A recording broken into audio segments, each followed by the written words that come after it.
Assalamualaikum warahmatullahi wabarakatuh.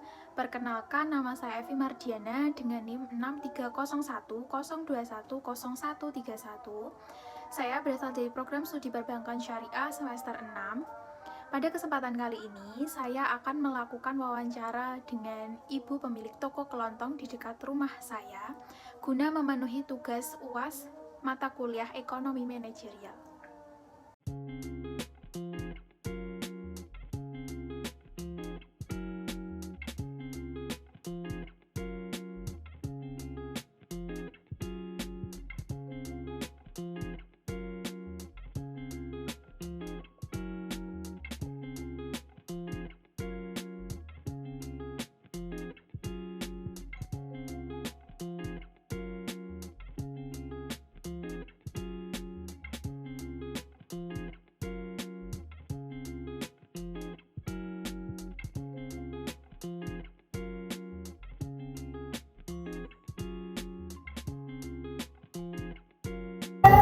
Perkenalkan, nama saya Evi Mardiana.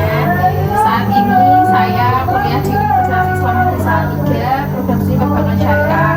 Pada kesempatan kali ini saya akan mewawancarai toko yang sedang ibu jalankan guna memenuhi tugas UAS saya mata kuliah ekonomi manajerial. Baik, langsung saja ya Bu, boleh Ibu memperkenalkan diri?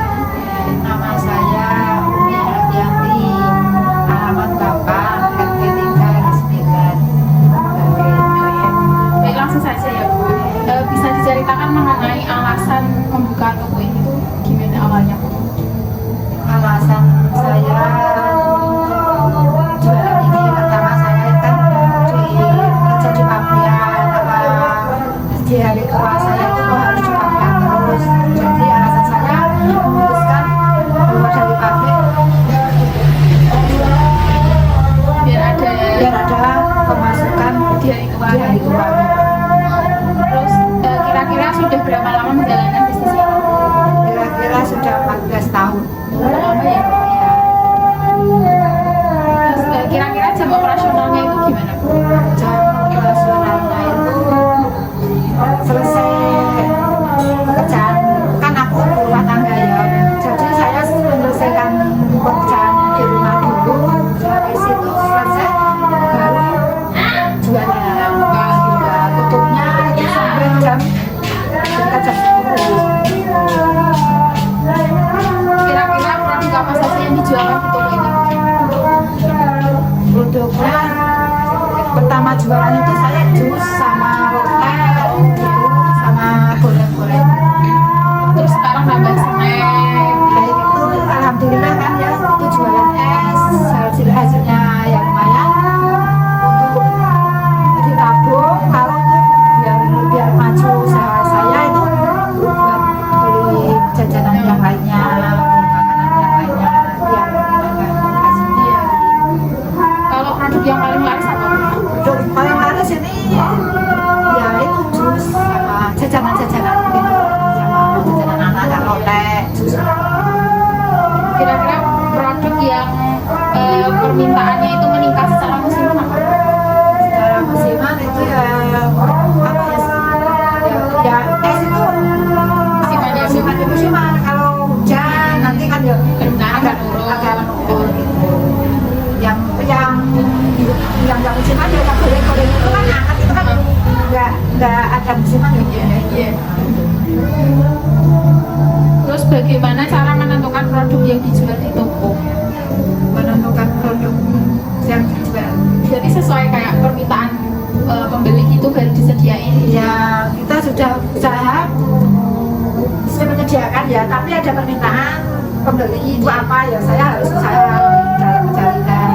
Oke, untuk pertanyaan selanjutnya Bu, kan ini harga di pasar kan kadang naik turun, dan kira-kira seberapa besar pengaruh perubahan harga terhadap penjualan produk ini?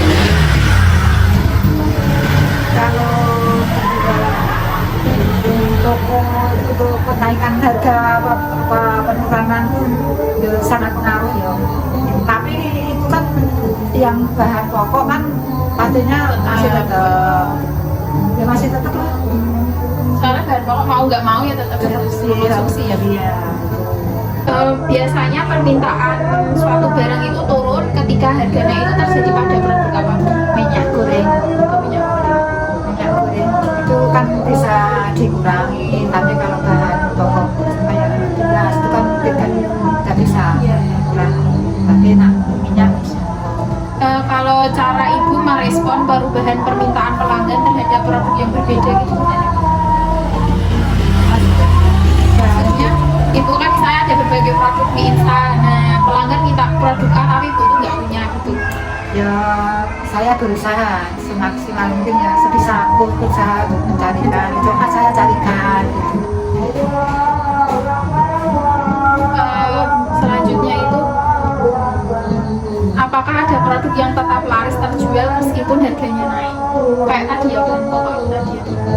Bahan pokok walaupun naik harganya enggak, tapi tetap membeli ada, yaitu ada beras kayak mie itu ya ada perubahan harga loh kadang itu, tapi tetap itu ada perubahan. Kalau mie Iya. beras. Menurut ibu faktor apa saja yang paling mempengaruhi permintaan produk di tokonya itu? Mempengaruhi faktor apa saja, kayak misalnya pendapatannya dari si pembeli, misalnya kalau gajian itu nanti permintaan di toko itu jadi meningkat atau Kalau di sini itu kalau orang gajian ya, tiap orang gajian itu malah nggak beli di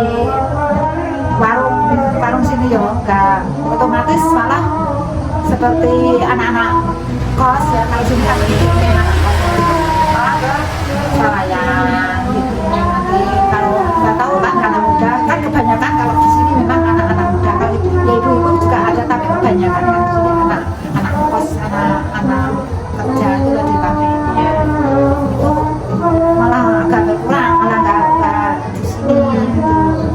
kalau tapi misalnya kan ibu kan jualan jus, nah itu cuaca mempengaruhi nggak bu? Kalau jus ya ada apa mengaruhi ya, Iya. mengaruhi itu ada mengaruhi. Kalau hujan kan musim dingin Iya. juga Berkurang.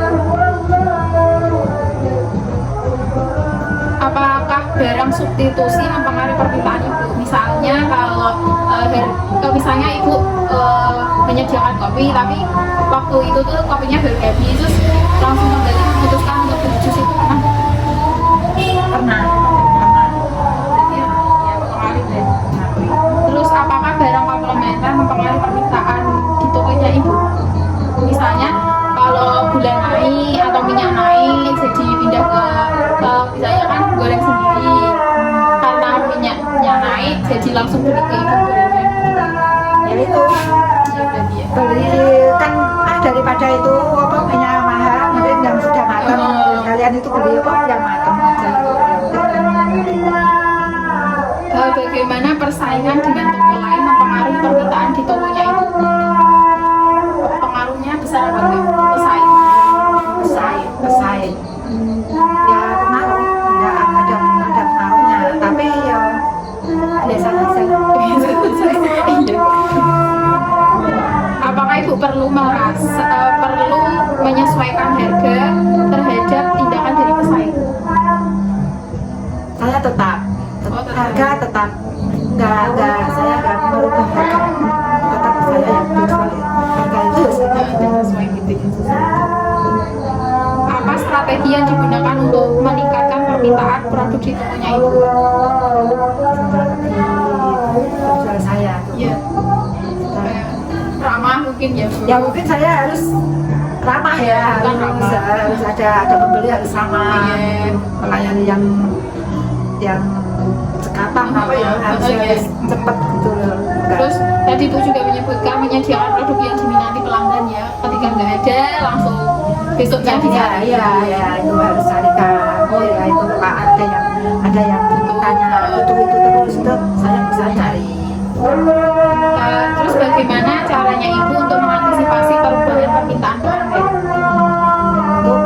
Dengan apa? Misalnya dengan inovasi ya bu. Saya kan dulu ibu bilangnya buat jus, tapi kan baru pakai plastik. Sekarang udah pakai. Nah itu saya untuk mencari apa yang Press-pressan itu ya, itu segel gelas itu Iya. untuk biar meningkat dibayarnya itu dilakukan itu ya. Apakah Ibu pernah melakukan survei pelanggan mengenai produk yang mereka inginkan dan butuhkan? maksudnya Pernah survei nggak Ibu? Ya kayak pengamatan aja sekilas gitu, pernah mengamati yang dibutuhkan. itu pernah ya itu kok kembali yang dicari itu terus itu saya berusaha untuk Menyediakan. Bagaimana Ibu menangani permintaan pelanggan untuk produk yang tidak tersedia? Tadi sudah dijelaskan. ya Iya.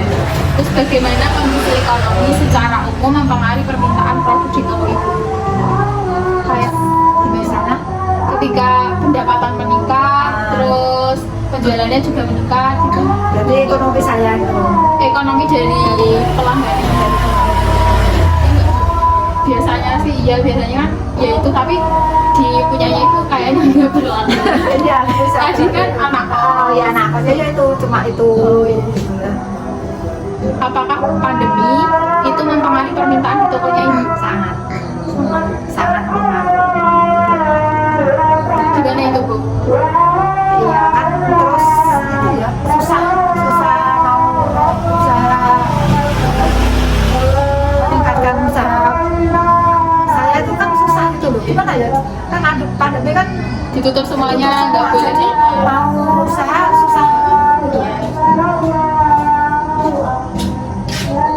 Jadi itu saja Bu, terima kasih atas wawancaranya kali ini. Sama-sama. Semoga sukses selalu. Berdasarkan hasil wawancara yang telah saya lakukan di toko kelontong milik Ibu Tumi, dapat disimpulkan bahwa permintaan itu akan terjadi ketika seorang konsumen itu memiliki keinginan dan kemampuan untuk membeli suatu barang atau jasa pada tingkat harga dan waktu tertentu. Berdasarkan wawancara tadi juga dapat disimpulkan bahwa terdapat 4 faktor yang mempengaruhi permintaan suatu barang. Yang pertama yaitu mengenai harga barang itu sendiri. Yang kedua mengenai pendapatan dari konsumen. Yang ketiga selera konsumen. Dan yang keempat harga barang lain seperti barang suplemen, barang substitusi, dan juga barang komplementer. Berdasarkan bunyi hukum dari permintaan, yaitu ketika harga suatu barang atau jasa itu mengalami peningkatan, maka jumlah permintaan akan suatu barang itu akan menurun. Begitupun sebaliknya, ketika harga suatu barang itu turun, maka jumlah yang diminta akan meningkat. Hal ini terjadi juga pada toko kelontong milik Ibu Tumi, yaitu ketika harga suatu barang itu mengalami peningkatan, maka jumlah yang diminta akan semakin menurun.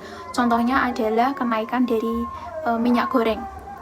Dan begitupun sebaliknya, ketika harga suatu barang itu mengalami penurunan, maka jumlah yang diminta konsumen itu akan semakin meningkat. Sehingga kurva permintaan itu memiliki hubungan terbalik antara quantity dan juga price. Sehingga kurva permintaan itu bergerak dari kiri atas ke kanan bawah. Baik, itu yang dapat saya sampaikan. Kurang lebihnya saya mohon maaf. Wabillahi taufik wal hidayah. Wassalamualaikum warahmatullahi wabarakatuh.